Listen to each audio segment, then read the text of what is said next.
E minor.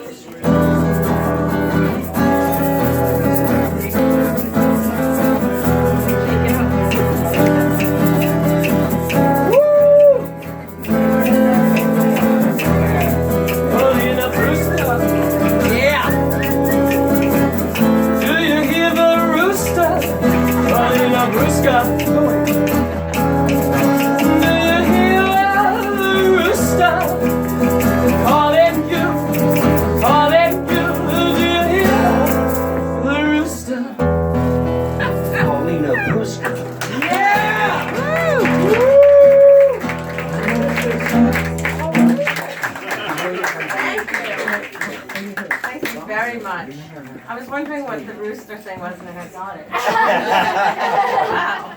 Okay. All right, so before I start, I don't know if anybody here has seen me perform before. I have this thing where I cry, and it's a really love it when you No, I it's love terrible. it. That's what So I'm an interactive storyteller. I need your help. If I start to cry, I raise my hand like this, and you all have to go cry, cry, cry. Ready? This one run through. You ready? Cry, cry, cry. Thank you. And then somehow it stops me. I don't know why. And then of course I write a really emotional story, so it's like a double whammy. So anyway, here we go. Ready? Yes. Cry, cry, cry. Okay. Ever since I was a little girl, I dreamed of living in New York City. And when I was 22, I got my first apartment right around the corner from here on Avenue A and 5th Street. The apartment was so small that when I sat down to go to the bathroom, my knees would hit the shower wall. Then my next apartment was a little bit bigger. It was a share with a couple, and it was on Bleecker Street, right above the bitter end. Now this was great because I never had to go out to listen to up-and-coming shitty bands. They were just piped right into my bedroom. My next apartment was gorgeous. It was a one-bedroom on 3rd Avenue and 28th Street, and I just loved that apartment. I loved each one more than the last, and I secretly vowed never to leave the city. But then life has a way of changing, and I moved. I lived all over the place. Boston, California, Pittsburgh, New Jersey. But I always knew that when my kids grew up, I would move back to New York City. So although it took me 25 years, I finally got a fantastic apartment with my husband in Harlem, and I thought I was so cool to be living there.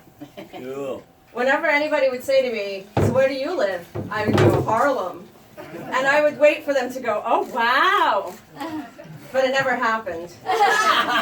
They just didn't realize how cool I was. Well, I loved this apartment. It was a 2-bedroom on 119th Street in St. Nicholas, and it was really gorgeous. We had stainless steel appliances, granite countertops. It was just gorgeous floors. I used to find myself just sitting around and overwhelmed by the feeling that I had arrived. But we could barely afford the rent, and although somehow we managed to scrape it together every month and keep the apartment. But then life took a turn, as it sometimes does. I lost my job. Cry, Thank you. Good job. I lost my job, and I tried everything I could to make ends meet so that I could keep my beautiful apartment. I even became an Uber driver. But the bills piled up, and my very, very patient landlord became steadily less so. I got further and further behind in my rent, and I didn't know what to do. I was on the phone with my daughter one day, and I was whining about how bad things had gotten. And she said to me, "Mom, why don't you just come live down here?" Amber lives in North Carolina, and she has a lovely 3-bedroom house that she pays $560 for a month. What? I know. Just suck one of the pictures off the wall. Her wedding was coming up, and she really wanted me to be with her to help her get ready for it. And I really wanted to.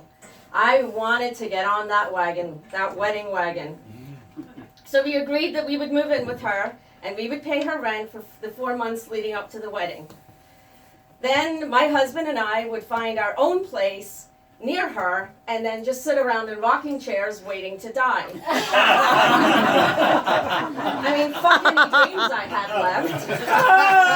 It was too late for that. I'd blown my chance, and it was time to give up. You don't get to have dreams when you're 52 and broke. And you know what? I couldn't even remember what my dreams were. Or why I'd ever loved this stupid cesspool of a city. Anyway, we don't go out. We never see anybody.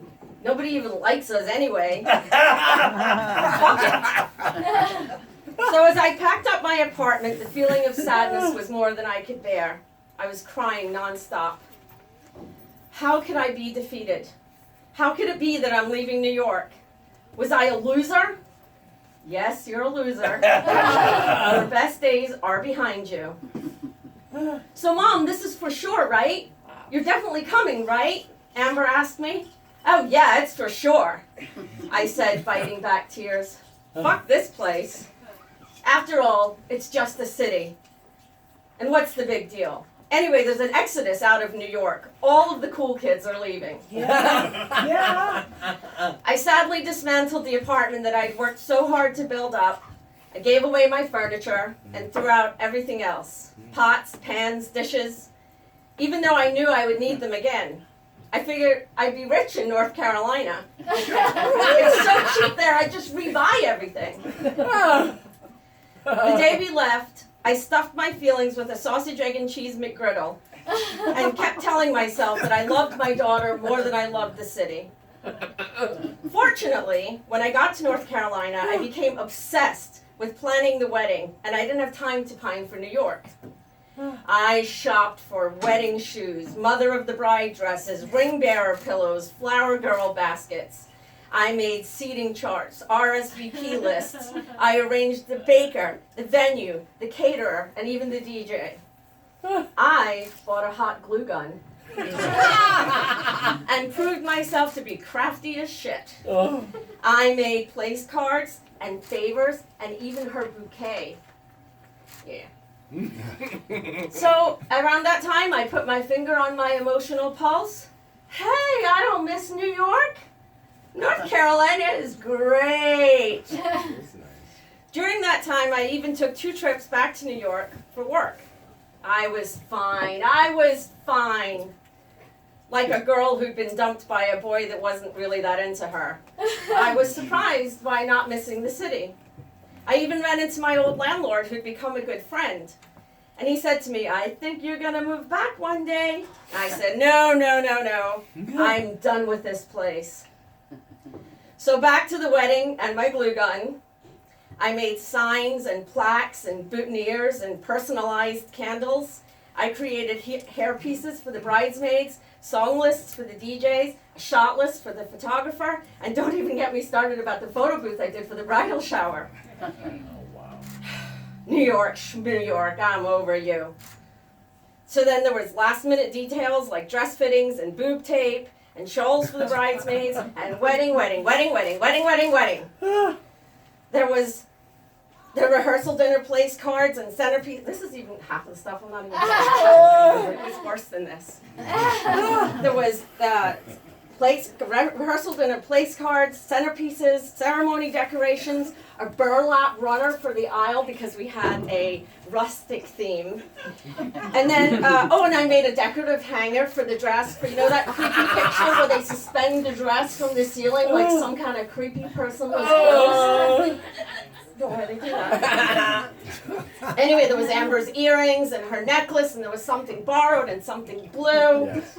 And another pair of shoes for me, which I'm wearing. Thank you. Another pair of shoes for me, and a tutu for her dog, and a bow tie for mine, because everybody had to be in the fucking wedding. And then, all of a sudden, the wedding was over. And I was hit by the wet dish rag of reality. I miss New York.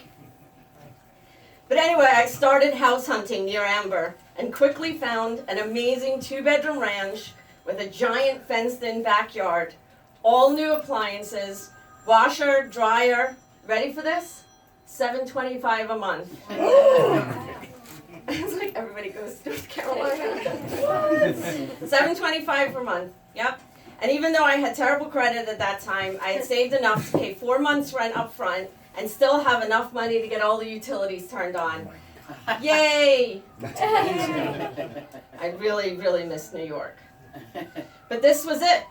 This was going to be our existence now. Just sitting around on those rocking chairs in our beautiful chic McMansion waiting to die. I felt empty and sad and suffocated. I really miss New York. I missed having a dream.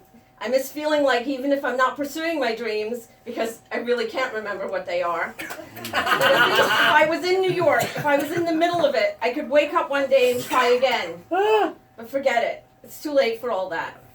Amber was busy with her own life, her old friends, her new husband, and we didn't really know anybody else and didn't really have a purpose for being there. Oh my God, I miss New York. The day before I was supposed to sign the lease on the McMansion, I woke up with the worst pit in my stomach. I sat up, picked up my phone, and texted my old landlord. Do you have any studios available? Send. I waited.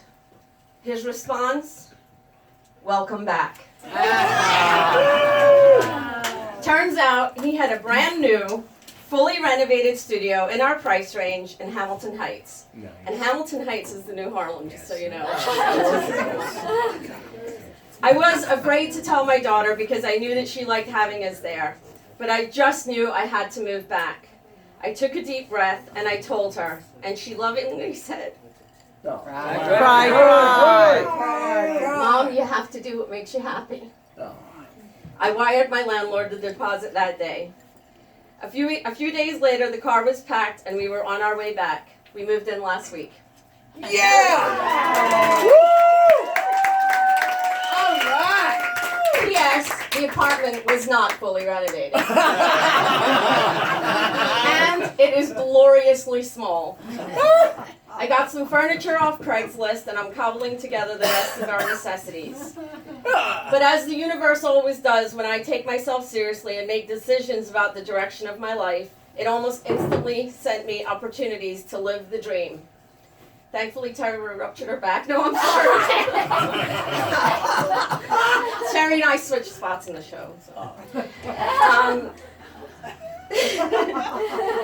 I booked an audition showcase at a decent comedy club, and I even have the opportunity to produce a local TV show. Good. So I don't know what the future has in store for me, but I do know this. At 52, I'm not done. Yeah! And the juice has not been squeezed out of me, and just in time for Christmas, I remembered what my dreams are. Uh-huh. Ah.